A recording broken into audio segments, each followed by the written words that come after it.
Hello, welcome to the live stream. This is not anti-Taylor Marshall clickbait. I'm talking about the Ecclesia Dei groups today, their response to Pope Francis, which you can find in the description of this video. And actually, it's probably going to be one of the more boring opinions that you've seen. So, as with Taylor Marshall, he criticized a statement that was released by these Ecclesia Dei groups. Now, Ecclesia Dei, it was it a motu proprio by Pope John Paul II? I believe so. That basically instituted these groups that gave them permission to say the Latin Mass, primarily the FSSP. That's how the FSSP was formed. They broke away from the SSPX and were received in full communion with the Pope, Pope John Paul II. And in Ecclesia Dei, it actually talks about the new doctrines of Vatican II. Pope John Paul II referenced that at one point, and everyone was kind of confused and so like, okay, what's the deal with that? But it actually does refer to the new doctrines of Vatican II. So I don't know, what are the new doctrines of Vatican II? Ecclesia Dei also includes Institute of Christ the King and the Institute. Is it Institute of Christ the Good Shepherd? That's more of a international order. That's not really in the United States. And so these groups went together and they drafted this document, this letter to Pope Francis, where they asked for dialogue. They referenced that apostolic visitations, which are visits from the Vatican to these orders, they reference that these apostolic visitations seem more like seem pretty kind of hostile and inquisitive, and more like investigations. And that they requested dialogue, used some of the language of the modernists. And with the Ecclesia Dei groups, I think that's something that they kind of do. They use the language of the modernists because you have to talk to someone in their own language, right?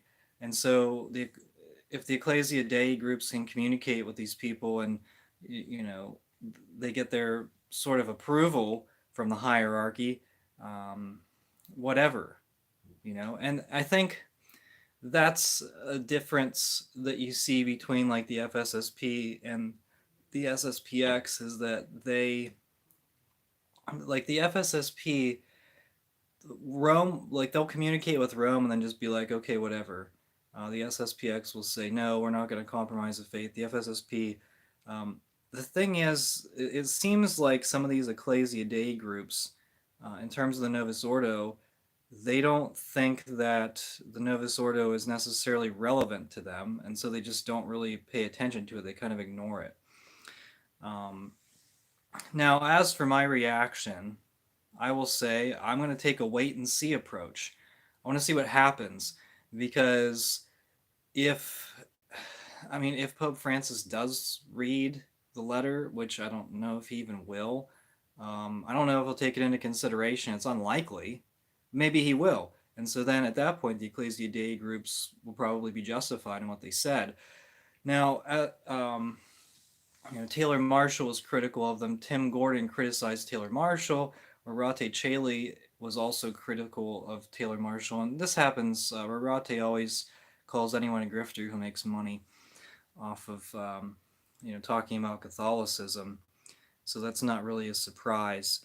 But I think that Taylor Marshall has taken a lot of criticism for his reaction to it. In the SSPX, they're saying, yeah, Taylor Marshall was right. He was justified in his criticism. So I don't know. What are you guys' opinions? Leave comments. Let me know what your opinions are. My opinion is, yeah, let's just see what happens because these Ecclesia Dei groups, they've been in, so-called full communion with the Church ever since Ecclesia Dei, and they've only seen the Latin Mass grow, and they're a big part of why the Latin Mass has grown. So they certainly deserve a lot of credit for that. And being inside the diocesan, I don't know if you call them inside the diocesan structure, but they're under diocesan bishops. And so, like Novus Ordo diocesan bishops. So that enables them, people will go there without any hesitation. And so I think there are certain advantages to being inside the, sort of inside the diocesan structure. with these ecclesia for these Ecclesia Dei groups. So I don't think that we should completely dismiss them. I think that, you know, if Francis wants them to compromise, or if he's going to force them to compromise their faith, then I think that they will, make the step, and some of them will end up, leaving, maybe moving the FSSP outside of the diocesan bishops, um, maybe outside of the formal structure like the SSPX. And some of these, let's see. So I saw an article on Gloria TV. I'll probably talk more about it in the EVTN segment. But this article said that there was a possibility that there was, something in the works in the Vatican which would limit the Ecclesia Dei groups and not allow them to accept any more seminarians. So if that's the case, I mean, it's basically putting an end. It would basically be putting an end to these groups. So I feel like this letter, they're playing nice. They're saying let's try the nice approach and see where it gets us, because I don't think they're ready to leave yet. Like I don't think they're ready to do the SSPX thing. But if they did, who would blame them? You know? And there's definitely a lot of discussions going on that we don't know about. I'm sure there is. And I'm sure they've discussed the possibility of what would happen if these rumors are actually true and they're not going to be able to accept any more new seminarians. What are they going to do? And so I think that a lot of them will go the SSPX route, and they'll say, okay, well, guess what? In 30 plus years, we were promised a bishop, and over 30 years later, we haven't had a single bishop. And that's a very sad fact of the matter. And even Benedict, he should have given them a bishop, but I don't know why he didn't. But that's another matter. That's another topic. But as for the FSSP Institute, will they join the SSPX? And I don't know that would even be a great idea. I think that I do want to talk about diversity, but not the diversity of the Francis Church. I want to talk about diversity of religious orders. And even if they do kind of go the SSPX route, I think it would be nice to have their own independence, because these orders seem to work together in a sense anyway.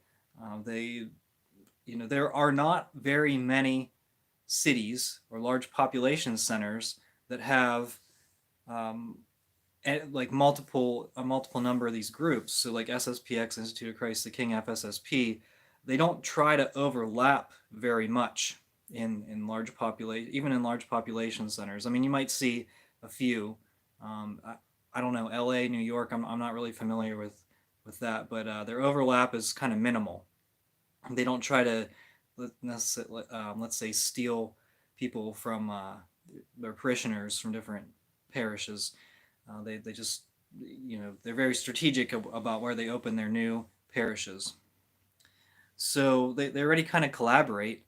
So I don't really see a whole lot of benefit of, like, if the FSSP as like their hierarchy, if they would leave their typical model, move to the SSPX route. We could see a whole bunch of different canonically irregular groups, and they would all say their Latin masses, do their Latin mass things. I think it would be a good thing. But getting back to this statement, I do think it is kind of one of their last efforts at playing nice. So if they get an apostolic visitation from Rome, and what's Rome going to do? Are they going to try to shut them down? And that's a good question. So they're playing a wait and see game maybe as well. But I do think that, like, if they're forced to say the Novus Ordo, like, I don't think priests join these orders, even the FSSP or the Institute, so they can say the Novus Ordo. It doesn't really make sense they're not going to just say, okay, Pope Francis, I submit to your authority, and I will not say the Mass that I was ordained to say. I won't say the Mass that uh, you know, I won't say the Mass that I uh, joined the seminary to learn.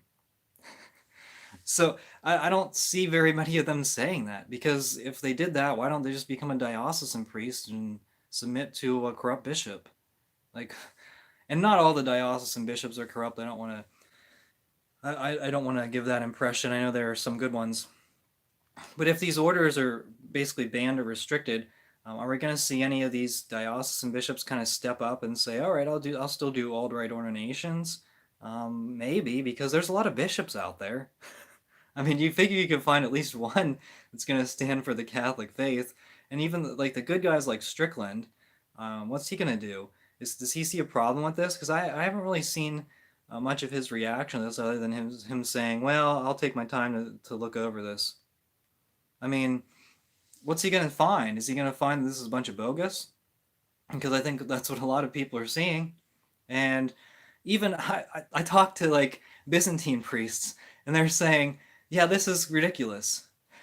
I mean, even the people outside of the Latin Mass can see that this is crazy. This is completely nuts. And so we're waking up to this reality. So I think that's it. I think that's all I have to cover. It's just the hostility towards like Taylor Marshall. Um, it was pretty crazy on Twitter. You just need to stay off of Twitter. If any of this stuff is like gonna make you rant, maybe you're just better off, just sitting down and watching I really enjoy hiking videos. People going out to different places and like national parks and everything, and just going hiking. So maybe just go outside, take a breath of fresh air. Enjoy the weather instead of saying Taylor Marshall. Oh, what a jerk! Who cares? Like, if you don't like Taylor Marshall's videos, then don't watch it. Like it doesn't it doesn't do you any good. I mean, or you can watch these hiking videos. I don't know. Just do something better with your life than complain about what Taylor Marshall says or doesn't say. And there's a stupidity. Um, People think that Taylor Marshall is the reason why Pope Francis releases motu proprio. No, Pope Francis releases motu proprio because he hates the Latin Mass. He hates the Catholic tradition. And he's made that very clear with the release of this motu proprio. He didn't release it because of Taylor Marshall, and if he did, that's pathetic. And that's saying that Pope Francis has such a fragile ego that a random YouTuber um, is a reason why he does anything. It's a ridiculous assertion, and even priests. I believe there was an FSSP priest who was critical of him for that. I don't know which one, but that's pretty crazy. So anyway, um, that's all I have on that. I'm not going to talk any longer about that. So thank you so much for watching, everyone. We are the laity. We will not be silent.